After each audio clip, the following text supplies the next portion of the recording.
What's up, everybody? Welcome to our third episode of Whiskey Delta, or Well Done, brought to you by Military Gaming League. In Whiskey Delta, we find movers and shakers in the military and veteran gaming community and highlight their contributions to enrich the lives of those around them. I'm your host, Mike Karnowski, aka Devil, and we're going to get into the details right now. Our guest this evening is a friend of mine that I've been following for quite some time. Her name is Ashley Butler from N22. Ashley, welcome to the show. Thank you for coming and chatting with us today. How are you doing? Thanks for having me, Mike. I'm good. How are you? It's another day in paradise out here on the West Coast. So thank you so much for agreeing to stay up late with us this evening. We immensely appreciate it. Of course. And thank you so much initially for all of the work that you've done. So for the folks at home that are watching that have no idea what N22 is or what they do, tell us a little bit about it. Mm-hmm. I've been advocating with N22 for almost 3 years. It started a couple of years before I got involved, but N22 is a nonprofit organization that was founded out of Virginia Beach, Virginia, to stop veteran suicide. The founder was an Army veteran himself and lost his Army son to the invisible wounds of war, and has made it his mission and all of our mission to get in there, help, our veterans who need the help that they can't get elsewhere. We provide a lot of different services, and my job within N22 was to bring that to a bigger platform. Yay! What's up, guys? Shane Stevens takes the last few steps to end his mission. There it is. We made it. 222 miles. A journey he says was worth it. Shane is a Marine veteran and is an advocate for N22, a nonprofit organization dedicated to bring awareness to the alarming rate of veterans that commit suicide every day. We lose an average of 22 veterans every single day to suicide. Shane started his hike at Camp Lejeune in North Carolina on November 30th. He walked 22 miles a day for 10 days and ended at the Neptune statue in Virginia Beach just before 4 this afternoon. Shane says he felt hope from humanity during his journey. Whether it was food, whether it was water, whether it was offering a ride, which, I couldn't take until last night because it got cold, dark, and rainy, and it was, we got held up by, good people. I mean, everybody wanted to stop and talk. However, today's 22 miles were dedicated to 17-year-old Christopher Lim, a Salem high school student that ended his life the same day Shane started his hike. You don't have to be military to struggle with stuff. Struggle comes in every shape, every form, every shape, every age. That's your son, brother. Yeah! Yay! Shane also dedicated today's walk to the founder of N22, Chico Ciccone. Ciccone says he lost his son to suicide after coming back home from Iraq in 2012. N22 hopes they can spread the message of love and support to the people who need it most. Mm-hmm. That's fantastic. That's awesome. So in terms of the mission, I've got the website up in front of me right now in terms of bringing awareness, the N22, which to anyone that's familiar with the veteran suicide rate know that it averages out at about 22 a day. Mm-hmm. That number is actually pretty fluctuating. One year they say it's 22, the next they say it's 34. A lot of veterans organizations started around the time that the statistics showed that it was only 22 veterans a day, but we actually have been trying to make a dent in that number, and the number actually has risen in the past couple of years, which is very emotional and saddening for a lot of us. And bringing awareness to the general public is one of our main focuses, because not a lot of people know that statistic. And when you tell them what's going on within the veteran and military community as far as the suicide rate and, our heroes being left out there alone, they take a step back and it's almost like they lose their breath for a second. Like, I had no idea.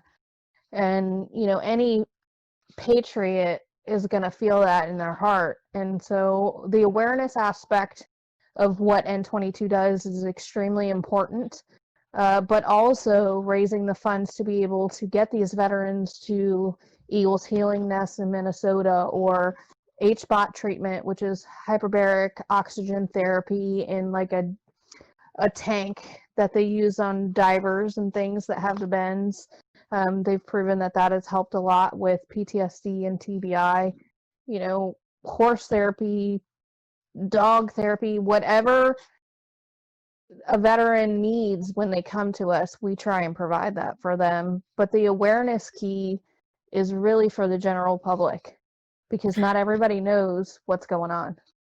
Absolutely. Raising the awareness bar for the general populace is absolutely huge. And you see more and more nonprofit organizations striving as that being one of the pillar tenets, or even part of their motto, and how they conduct themselves. It's huge. Well, a lot of that has come from my own personal growth. My husband is a disabled veteran, and I've had to fight for him to get proper medical treatment via, whether it be mental health treatment or physical health treatment. A lot of that education I have brought to myself, and a lot of the other advocates have experienced those types of things as well. So we try and educate ourselves on different ways. And for me, I'm also a licensed massage therapist. So I look into alternative treatments that aren't necessarily medical treatments that you would get at a VA hospital or you would get at a regular hospital. So, I try and educate myself as much as possible to make sure that I can help the way I need to when someone needs it. Well, that's wonderful. That's an amazing thing to be able to do.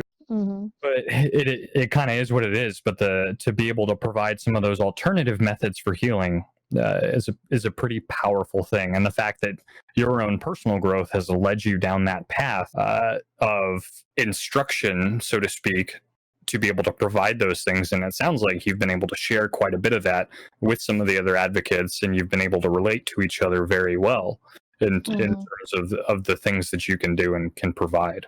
That's awesome. Thanks. It is. I mean, it is. When you think about it, and I'll totally mispronounce it, but I'm going to try and say it anyway. So the hyperbolic, what did you say? Hyperbolic stasis. Hyperbolic oxygen therapy. It's a night and day difference from when I started back in January and up to today. That difference has been driven by hyperbaric oxygen therapy. For years, the Pentagon and the VA have been studying it to help veterans cope with PTSD. Usually, the therapy helps divers with decompression sickness or the bends. It uses a pressurized chamber filled with pure oxygen to remove air bubbles from a person's blood. Only on 13 News Now, reporter Megan Shin explains how the treatment is helping local veterans. At Hampton Roads Hyperbaric Therapy, Sarah Stolman has treated more than 50 Hampton Roads veterans. All right, James, you can put your hood on. It's like a gray version of themselves when they come in. A lot of them with various levels of traumatic brain injury. When patients get a mild traumatic brain injury, it knocks blood flow out of certain areas of the brain. All right, James, here we go. The 90-minute treatments in this pressurized 100% oxygen chamber stimulates blood flow and healing with stem cell production. There may be some dead tissue, but most of the tissue is just lacking enough oxygen, so it kind of goes into hibernation mode, and this can go on for years and years and years. HBOT treatments typically cost around $2,000 to $6,000. Veteran support groups like N22 cover the cost for Hampton Roads service members. I'm a 8.5-year Navy veteran. I served another 6 years in the Air National Guard, so I've got roughly 14 years of military service. James Scarin was an aircraft firefighter, and he has been waiting a while to do this treatment. But living wasn't easy. And nobody could explain what was going on with me. Scarin had signs of kidney damage, short-term memory, high anxiety, trouble sleeping, and balance issues. Insomnia was real bad for me. and I wouldn't. Just the memory brings him to tears. Sorry. Let's spread the word. Let's get our vets some help, man. Documenting his journey on Facebook Live, Scarin went through all 40 treatments. Like, how would you describe how you felt before and after? For me, it was almost a rebirth. Stolman says she gave him a test to measure his brain function before and after the 8 weeks. For 8 weeks, seeing the changes, I was just like, why is this not covered? This is an amazing treatment, and these people are getting their lives back. This January, the Department of Defense released a report rejecting the effectiveness of HBOT for mild traumatic brain injury in service members. Research psychologist Tom Fox has been in the clinical hyperbaric oxygen field for 30 years. You know, if the results are there, why is the DoD not supporting this? I think it's a matter of cost, to be quite honest. If you look at the estimates of this, 40% of those that have served in the theater of combat for 4 months or greater could be at risk for this.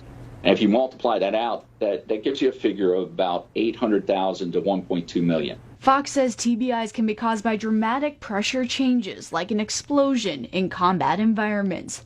Those big pressure changes also cause neurological decompression sickness, like divers get and is treated with HBOT. There's significant change from baseline in all these guys delivered. But at least 3 VA studies cite placebo effects of HBOT treatments on military members. And I personally believe that hyperbaric will be a covered indication for traumatic brain injury in the future. It is in other countries. Until then, we are here to help people now. Those people like Scarin say they'll keep advocating for it because the results are greater than words. What's the most emotional part about this journey? Feeling human again. Feeling like I'm going to be okay. In Norfolk, Megan Shin, 13 News Now. All right, Chief. It's really intense, cool therapy. Yeah, my mind is literally blown right now. So you told us about the organization. Where do you see the org? And let's get specifically, you run the stream team. You've run the stream team for how many? You've been with N22 for 3 years. How much of that has been devoted to your work with the stream team? 2.5 years. 2.5 years. I started the stream team about 5 months after joining N22. Y'all were doing work, and it was readily apparent that if somebody was running stream team type operations, it was N22. Oh, wow. Thank you. If somebody was at a convention, the biggest banner or one of the booths that you would see would be N22. I remember seeing N22 stuff going on at TwitchCon in San Diego last year. I've seen quite a few N22 things, all over the place. Well, thank you for that. You almost made me tear up. Actually, I have been crying the whole time, so you're good. So actually, I have to give credit where credit is due, right? So when I first joined N22, about a month and a half later, when I started really promoting their online presence on Facebook, a friend of mine from high school, so I've known him 22 years now, approached me. He said, "Hey, I'm a streamer on Twitch. Like, let's do a charity stream and raise money for what you're advocating for, you know." And he's a veteran. He's a Navy veteran. I said, "Okay, what's Twitch?" I had no idea. And so I took the day off from work, and I was there putting out information, and all he did was play video games and talk about, that awareness piece, 22 veterans every single day. I even had put together a video, and it was so amateur. I've come a long way in my video editing, but we even put together a little 30-second clip he could play in between matches. I believe he was playing Call of Duty, whichever Call of Duty was out at that time. And he did a 12-hour stream. And very first stream, very first time anybody's heard about N22 in the Twitch world, and it raised over $500. That's great. And so afterwards, we got to talking, and he was like, "You should build a stream team." And I'm like, "Well, what's a stream team?" And so he's my second in command. because he doesn't want to be full-on advocate. He's got his own military stuff that he's trying to process and deal with. And I respected that. I said, okay, I'll take the bull by the horns. I'm an advocate. And I didn't even ask the founder. I just did it. Yeah. And that is what helped N22 kind of elevate a little bit, I guess, into a different realm. The stream team is 100% the biggest advertisement and way that we reach the most people, because we're all over the world with it. But I think as an organization, when we have our Vet Fest, you see so many people. I mean, we even had 5 stream team members travel from different states to our Vet Fest last year, the weekend of Memorial Day weekend, to be there to support each other and to help veterans find what they needed. And that, to me, was the biggest win as far as investment in the cause. You know, I have wins in saving people, but as far as, I guess, the win in what we're doing, it really proved to me that my guys are all in. Like, we are all in to save as many people as possible. I mean, one person who is wheelchair bound brought his wife and drove all the way up from South Carolina just to be at a 5-hour event. So I would say, as far as reach-wise for awareness, yes, the stream team, I think, is our strongest point. But the one-on-one with our events is actually really good as well. Making sure that we can look people in the eyes and say, you are not alone, is very important to me.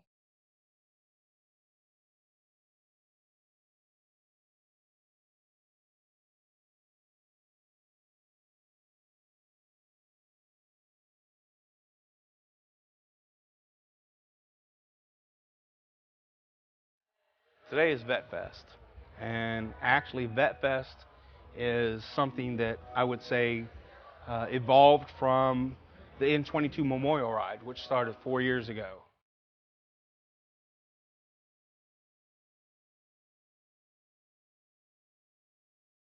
N22 Memorial Ride, this would have been the 4th year.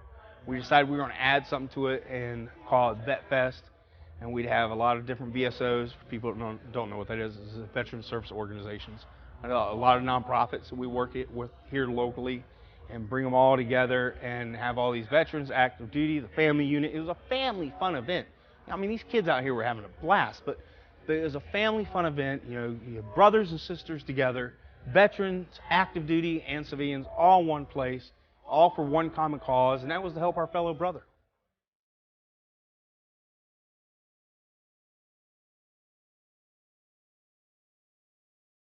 And what we did today was we wanted to bring out the veteran community here in the Hampton Roads area in Virginia, which is a very large population here. And we wanted them just to see not only what we do as a VSO, but the other services that are offered in the area. We had 54 other vendors and VSOs here today. And I can guarantee that there's probably at least one person that had no idea of these other services that are available, that are out there, and that can be at no cost to them.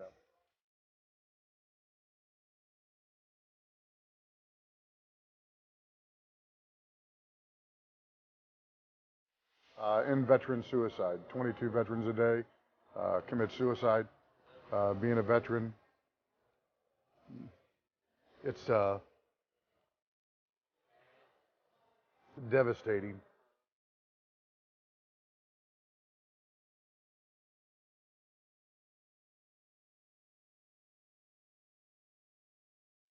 A lot of veterans commit suicide because of the loss of brotherhood and camaraderie. So being able to be in the community and give back is, I mean, what other better feeling can you get about waking up every day? Our government spends millions of dollars on each individual, training them to go into combat. When they come home, there's no downtime. There's no reintegration into society, basically. A lot of them come back with psychological hidden wounds of warfare because of what they've gone through and what they've seen.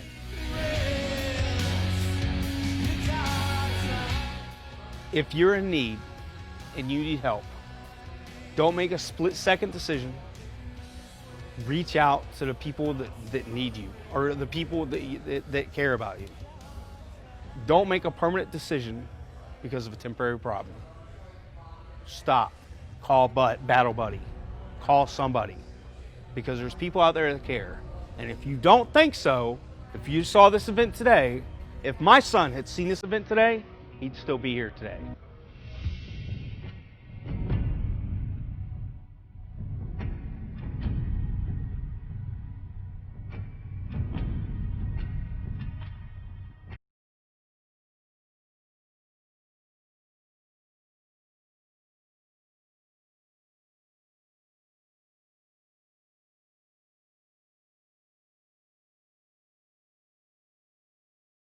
So it sounds like one can lead to the other, but when you're able to do the live events, the camaraderie and that eyeball to eyeball interaction and communication that goes on, the conversations that happen at those live events, not only are you promoting awareness for N22, you're also saving each other.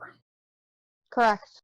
It's not just, the saves don't necessarily have to be just about a literal saving a life, but just saving somebody's day, saving somebody's mood, saving somebody's expression or their current outlook on life and how they plan on carrying themselves the next few days. You're saving all of that is saved by that interaction.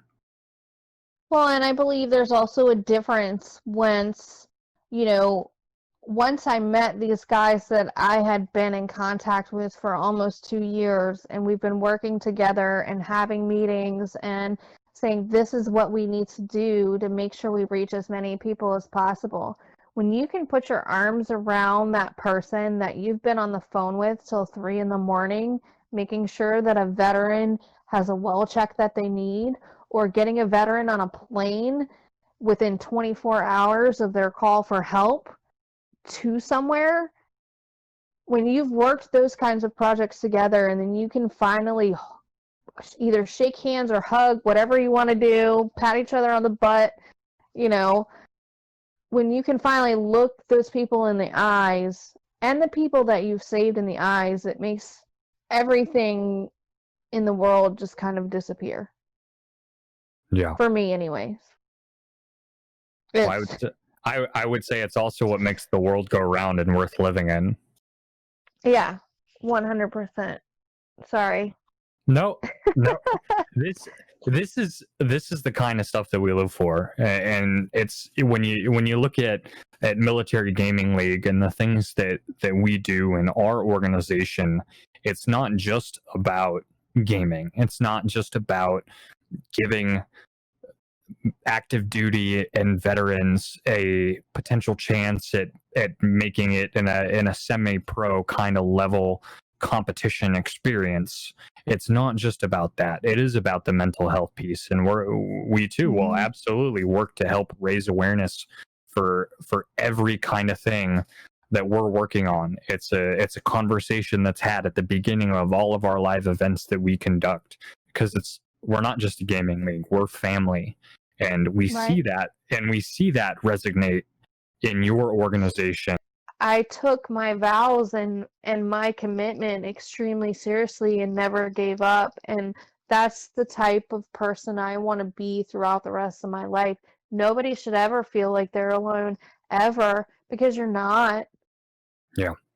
Whether it's a spouse or a friend down the street you have a beer with once a month, or a buddy from high school, or a buddy you were in the military with, or whatever, you're never alone. And that ripple effect of the pain that a veteran feels, whether it be survivor's guilt or whether it be PTSD from things they witnessed or TBI from, something that happened, or any of those things, you're never alone.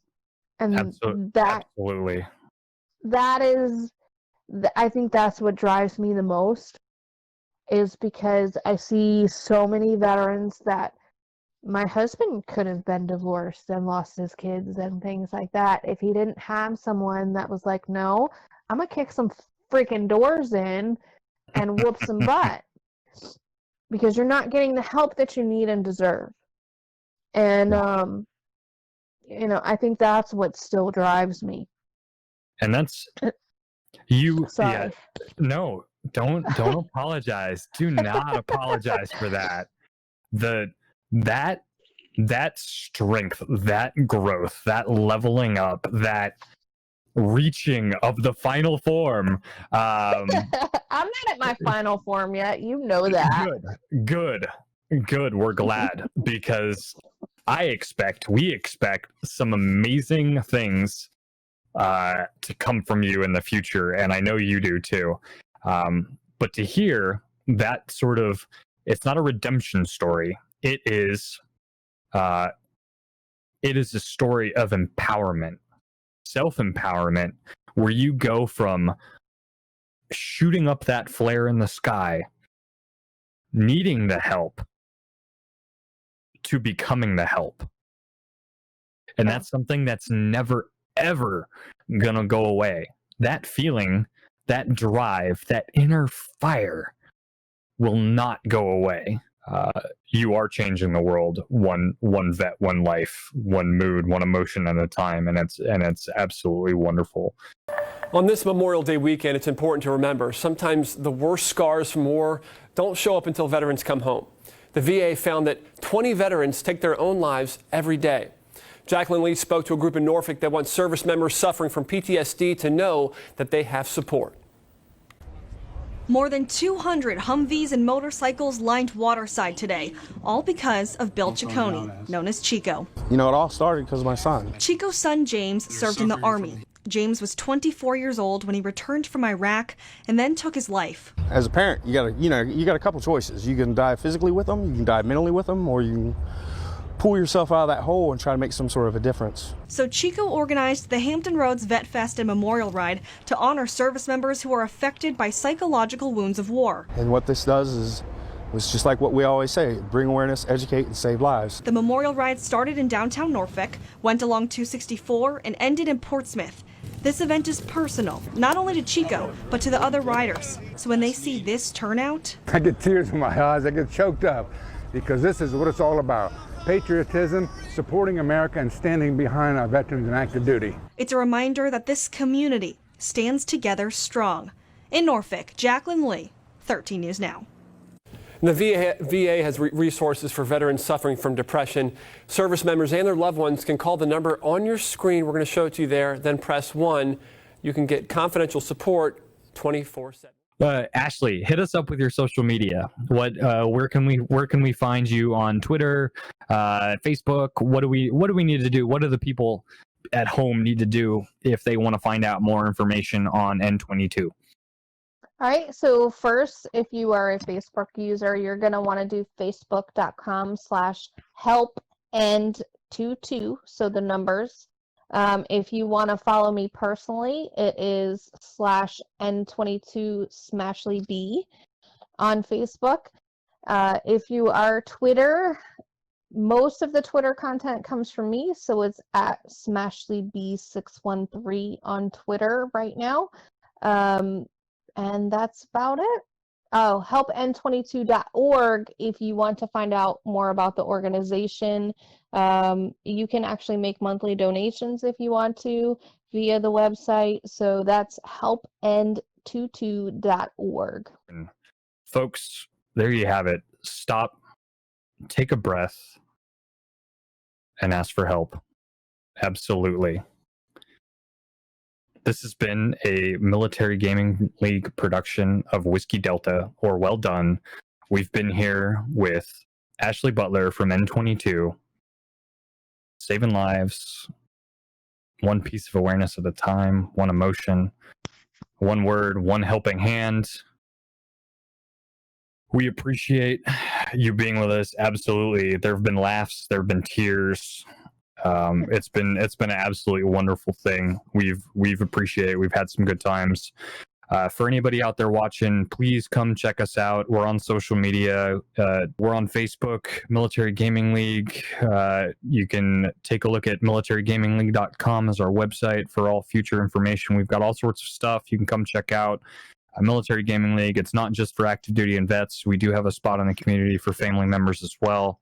I'm Mike Karnowski, aka Devil. We got into some serious details this evening.